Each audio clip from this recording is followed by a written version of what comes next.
2023ஆம் ஆண்டு அக்டோபரில் காசாவில் போர் தொடங்கியதிலிருந்து இருதரப்பிலிருந்தும் ஆச்சரியமான போர்க்காட்சிகள் அடங்கிய காணொளிகளுக்கு பஞ்சமில்லை. அதில் சில காணொளிகள் திகைப்பூட்டும் மற்றும் வியப்பூட்டும் காட்சிகளை கொண்டிருந்தன. தற்போது வெளியாகியுள்ள ஒரு காணொளி இதுவரை வெளியான காணொளிகளில் இருந்து மிகவும் வினோதமானது.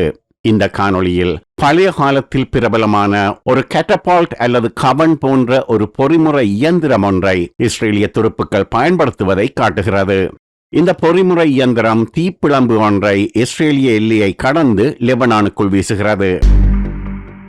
இந்த பொறிமுறை இயந்திரம் போரில் பயன்படுத்தப்பட்டதை சில சரித்திர கால சினிமாக்களில் நீங்கள் பார்த்திருக்கலாம்.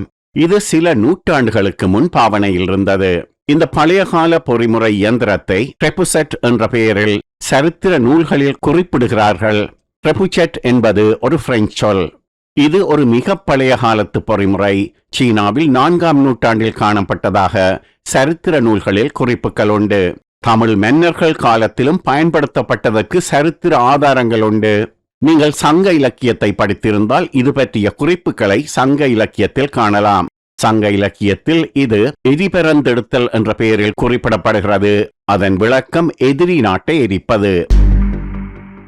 முதலாவது பார்வையில் இஸ்ரேல் பயன்படுத்திய சாதனம் ஒரு வரலாற்று மறுவடிவம், அதாவது ஹிஸ்டாரிக்கல் ரீஎனாக்ட்மென்ட் போல காணப்பட்டது. இரண்டாவது பார்வையில் மட்டுமே இது இஸ்ரேலின் வடக்கு எல்லையில் இன்றைய மோதலின் முன்வரிசை தாக்குதல் என்பது தெளிவாக தெரிகிறது. இந்த சாதனத்தின் அளவு எதுவாக இருந்தாலும் இந்த சாதனங்களின் அடிப்படை பொறிமுறை ஒரு சுழரும் கையை கொண்டிருக்கும். ஒரு முனையில் ஒரு ஸ்லிங் இணைக்கப்பட்டு ஒரு எரிபொருளை தொலைவுக்கு வீசுகிறது. மறுமுனையில் ஒரு எதிரடை கையை அசைக்க உதவுகிறது. காணொளியை பார்த்தால் நீங்களே அடையாளம் கண்டுகொள்வீர்கள். இந்த காணொளி வெளியானவுடன் முதலில் இஸ்ரேலிய பாதுகாப்பு படை IDFின் துருப்புக்கள் சில வகையான குறும்பு நடவடிக்கைக்காக இப்படி ஒரு காணொளியை வெளியிட்டிருக்கலாம் என்ற ஊகங்கள் இருந்தன. சமீபகால மாதங்களில் பல சந்தர்ப்பங்களில் இஸ்ரேலிய துருப்புக்கள் போர்க்கள நடைமுறை நகைச்சுவைகள் சிலவற்றை படம் பிடித்து சமூக ஊடகங்களில் வெளியிட்டார்கள். இதுவும் அது போன்ற ஒரு காணொளியாக இருக்கலாம் என்று கருதப்பட்டது. ஆனால் அந்த காணொளிகள் தனிப்பட்ட துருப்புக்கள் வெளியிட்ட காணொளிகள். பின்னர் இந்த காணொளி ஏதோ ஒருவித நோக்கத்துக்காக வெளியிடப்பட்டுள்ளது என்று ஊகிக்கப்பட்டது. ஒரு வழியாக இந்த வினோதமான ஆயுதத்தை பயன்படுத்துவதற்கான விளக்கத்தை இஸ்ரேலிய ராணுவம் வழங்கியது. இந்த ட்ரெபுசெட்டின் உண்மையான நோக்கம் எல்லைக்கு மறுபுறத்தில் லெபனானில் தீ வைப்பது என்று இஸ்ரேலிய ராணுவம் தெளிவுபடுத்தியது. IDF பயன்படுத்திய இந்த ட்ரெபுசெட்டை பொறுத்தவரை இது பழையகால ஆயுதத்தில் இருந்து சிறிது மாறுபடுகிறது. இருப்பினும் சில நன்கு அறியப்பட்ட இடைக்கால பதிப்புகளை விட அளவில் சிறியது.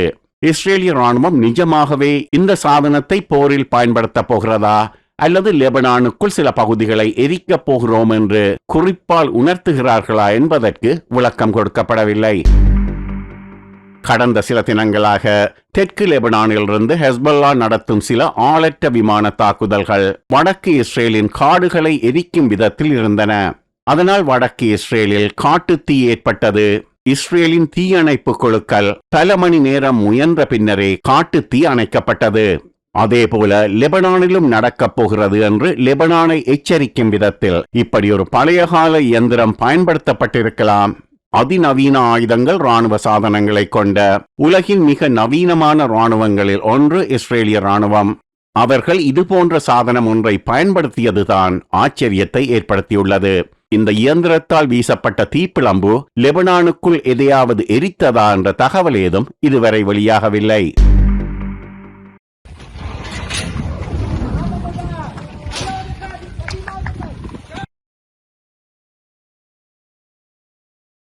இஸ்ரேலிய பாதுகாப்பு படை IDF தெற்கு லெபனானில் நடத்தும் தாக்குதல்களில் எரியும் ஏவுகணைகளை பயன்படுத்தப் போகிறதா என்பது உடனடியாக தெளிவாக தெரியவில்லை. எல்லை பகுதியின் லெபனான் பக்கத்தில் உள்ள அடர்ந்த காட்டுப் பகுதியை எரிக்கும் விதத்தில் ஆயுதங்கள் இஸ்ரேலிடம் நிச்சயம் இருக்கும். அந்த ஆயுதங்களை இஸ்ரேல் முதலில் பயன்படுத்தினால் ஐநா முதல் லெபனான் வரை பலரும் எதிர்ப்பு தெரிவித்திருப்பார்கள். இப்போது வடக்கு இஸ்ரேலின் காடுகளை எரிக்கும் விதத்தில் முதலில் தாக்குதல் நடத்தியது ஹெஸ்பல்லா இயக்கம்தான். அந்த தாக்குதல்களுக்கு பதிலடி கொடுக்கும் விதத்தில் நாமும் தாக்குதல்களை நடத்தினோம் என்று இஸ்ரேல் கூறிவிடலாம். அது மட்டுமல்ல, லெபனானுக்குள் சில பகுதிகளை எரிக்கக்கூடிய தாக்குதல்களை நடத்தப் போகிறோம் என்று முன்னெச்சரிக்கை கொடுக்கும் விதத்தில் பழையகால இயந்திரத்தை பயன்படுத்தி ஒரு தீப்பிழம்பை லெபனானுக்குள் வீசினோம். அதன் பின்னரும் ஹெஸ்பொல்லா இயக்கம் வடக்கு இஸ்ரேலுக்குள் தாக்குதல்களை நிறுத்தவில்லை. அதனால் லெபனானின் காடுகளை அழிப்பதை தவிர எமக்கு வேறு வழியில்லை. ஹெஸ்பொல்லா விரும்பி கேட்டார்கள், நாம் கொடுத்திருக்கிறோம் என்று இஸ்ரேலிய பாதுகாப்பு படை IDF கூறிவிடலாம். ஹெஸ்பொல்லா துருப்புக்கள் வடக்கு இஸ்ரேலின் மீது தாக்குதல்களை நடத்த லெபனான் எல்லைக்கும் ஹெஸ்பொல்லாவின் தளங்களுக்கும் இடையே உள்ள பகுதியில் இருக்கும் காடுகள் ஒரு மறைவாக பயன்படுத்தப்படுகின்றன. அவற்றை எரிப்பது இஸ்ரேலுக்கு சாதகமானதே. கோடை காலத்தில் இது மிகச் சுலபமாக இருக்கும். காரணம், காட்டுப்பகுதி தாவரங்கள் உலர்ந்து போயிருக்கும். அத்துடன் இந்த பகுதியில் உள்ள தாவரங்களை எரிப்பது ஹெஸ்பொல்லாவின் ராக்கெட் ஏவல் நிலைகளை IDF கண்டறிய உதவும். இஸ்ரேலிய ஊடகம் ஹயோம் சில மாதங்களுக்கு முன் வெளியிட்ட தகவலில் எல்லை மோதலின் ஆரம்ப நாட்களில் இஸ்ரேலிய எல்லையின் மறுபக்கத்தில் உள்ள காடுகளை எரிக்க மொலோட்டோவ் காக்டெயில்ஸை பயன்படுத்த IDF விரும்பியது. ஆனால் அதை அனுமதிக்க இஸ்ரேலிய அரசு மறுத்துவிட்டது. அதற்கு காரணம், சுற்றுப்புற சூழ்நிலை மாசுபடுத்தலை இஸ்ரேல் செய்கிறது என்ற குற்றச்சாட்டு உலக அளவில் பரவலாக எழுமென்று இஸ்ரேலிய அரசு கருதியது. இப்போது ஹெஸ்பொல்லா இயக்கம் வடக்கு இஸ்ரேலில் உள்ள காடுகளை எரித்து அதன் பின் இஸ்ரேல் முன்னெச்சரிக்கை கொடுத்த பின்னரும் அதுபோன்ற தாக்குதல்களை நடத்தினால் இஸ்ரேலிய அரசின் அந்த நிலைப்பாட்டில் மாற்றம் ஏற்படுமா என்பது அடுத்த சில தினங்களில் தெரிந்து போகும். ஹெஸ்பொல்லா இயக்கம் நடத்திய தாக்குதல்களால் வடக்கு இஸ்ரேலின் காடுகள் தீப்பிடித்த போது சில ஹெஸ்பொல்லா ஆதரவு ஊடகங்கள் அதை ஒரு பெரிய சாதனை என்பது போல பிரச்சாரம் செய்தன. ஹெஸ்பொல்லா ஆதரவாளர்கள் சிலர் துள்ளி குதித்து மகிழ்ச்சியை வெளிப்படுத்தினார்கள். அதில் பலருக்கு அதனால் ஏற்படக்கூடிய விளைவுகள் பற்றி தெரியவில்லை என்பதையே அவர்களது மகிழ்ச்சி காட்டியது. வடக்கு இஸ்ரேலில் உள்ள காடுகளை எரிக்கும் நடவடிக்கையில் ஹெஸ்பொல்லா இயக்கம் இறங்கியது மிகவும் ஆபத்தான ஒரு போர்முறை.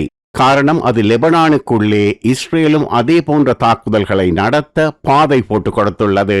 வடக்கு இஸ்ரேலில் உள்ள காடுகளில் ஏற்பட்ட தீ சில மணி நேரங்களில் அணைக்கப்பட்டுவிட்டது. ஆனால் காடுகளில் தீயை பெரிய அளவில் உருவாக்க முடியும். லெபனானுக்குள் அப்படி செய்யப்பட்டால் அது அங்கு மிகப்பெரிய பாதிப்பை ஏற்படுத்தும் என்பதற்கு கடந்த கால போர்கள் உதாரணமாக உள்ளன. காடுகளை எரிப்பதென்றால் அதற்கு பல வழிமுறைகள் கடந்த கால போர்களில் பயன்படுத்தப்பட்டன. ஏஜென்ட் ஆரஞ்ச் என்ற பெயரை நீங்கள் கேள்விப்பட்டிருக்கலாம். ஏஜென்ட் ஆரஞ்ச் என்பது ஒரு விதமான கெமிக்கல் டிஃபாலியன்ட். 1961 ஆண்டு முதல் 1971 ஆண்டு வரையிலான வியட்நாம் போரின் போது அமெரிக்க இராணுவத்தால் அதன் போர் திட்டத்தின் ஒரு பகுதியாக ஒரு சிறப்பு இராணுவ நடவடிக்கை நடத்தப்பட்டது. அதற்கு பெயர் ஆபரேஷன் ராஞ்ச் ஹேண்ட். அதற்காக அமெரிக்க இராணுவம் 20 மில்லியன் கேலன் ஏஜென்ட் ஆரஞ்ச் ரசாயன திரவத்தை தயாரித்தது. அவ்வளவு ஏஜென்ட் ஆரஞ்ச் ரசாயன திரவத்தையும் வியட்நாமிய காடுகளில் ஸ்ப்ரே பண்ணியது அமெரிக்க இராணுவம். அமெரிக்க விமானப்படையின் ஹெலிகாப்டர்கள் மற்றும் தாழ பறக்கும் C-123 விமானங்கள் ஏஜென்ட் ஆரஞ்சை வியட்நாம் காடுகளில் தெளித்தன. அமெரிக்க விமானப்படை ஹெலிகாப்டர்கள் மற்றும் விமானங்களில் இருந்து ஏஜென்ட் ஆரஞ்சை வியட்நாம் காடுகளில் ஸ்ப்ரே செய்வதற்கு பிரத்யேகமாக உருவாக்கப்பட்ட ஸ்ப்ரே சாதனம்தான் MC-1 ஹோக்லாஸ். அது ஏஜென்ட் ஆரஞ்ச் திரவத்தை மழை பெய்வது போல ஸ்ப்ரே பண்ணி தெளித்துவிடும். தெற்கு வியட்நாமில் உள்ள டான் சான் முவாட் விமான தளத்தில் இருந்து புறப்பட்ட அமெரிக்க விமானப்படை ஹெலிகாப்டர்கள் மற்றும் C-123 விமானங்கள் மொத்தம் 6542 தடவைகள் பறந்து வியட்நாம் காடுகளில் ஏஜென்ட் ஆரஞ்ச் திரவத்தை மழை பெய்வது போல ஸ்ப்ரே பண்ணின. அதன்பின் ஒரு சிறிய தாக்குதல் காற்று தீயை மிகப்பெரிய அளவில் சுலபமாக ஏற்படுத்தும். வியட்நாமின் பல காடுகள் அழிக்கப்பட்டன. பாதிப்பு அத்துடன் நிற்கவில்லை. ஆபரேஷன் ராஞ்ச் ஹேண்ட் ராணுவ நடவடிக்கையின் பின் ஏஜென்ட் ஆரஞ்ச் ரசாயனம் வியட்நாமில் 4 மில்லியன் பேருக்கு நோயை ஏற்படுத்தியது. அதில் 1 மில்லியனுக்கு மேற்பட்டவர்கள் நீண்ட கால மருத்துவ பாதிப்பில் உடல் செயலிழப்பு ஏற்பட்டது என பின்னர் செஞ்சிலுவை சங்கம் தகவல் வெளியிட்டது. ஹெஸ்பொல்லா விளையாடி இருப்பது இப்படியொரு ஆபத்தான விளையாட்டுத்தான். அதுதான் இஸ்ரேல் எச்சரிக்கை செய்துள்ளது. அக்டோபர் 7 ஹமாஸ் மற்றும் பாலஸ்தீன இயக்கங்கள் இஸ்ரேலுக்குள் புகுந்து தாக்குதல் நடத்தியதன் விளைவாக இஸ்ரேலிய ராணுவம் காசாவுக்குள் புகுந்து ஹமாஸின் கட்டுப்பாட்டில் இருந்த பல பகுதிகளை கைப்பற்ற இப்போது ஹமாஸ் ஒரு போர் நிறுத்தம் வேண்டும் என்று போராடி கொண்டிருக்கிறது. அதே போர் காரணமாக வடக்கு இஸ்ரேலில் தாக்குதல் நடத்துவதாக கூறிய ஹெஸ்பல்லா இயக்கம் இஸ்ரேலிய காடுகளில் காட்டுத் தீயை ஏற்படுத்தி லெபனானுக்கு மிகப்பெரிய அச்சுறுத்தல் ஒன்றையும் ஏற்படுத்தியுள்ளது.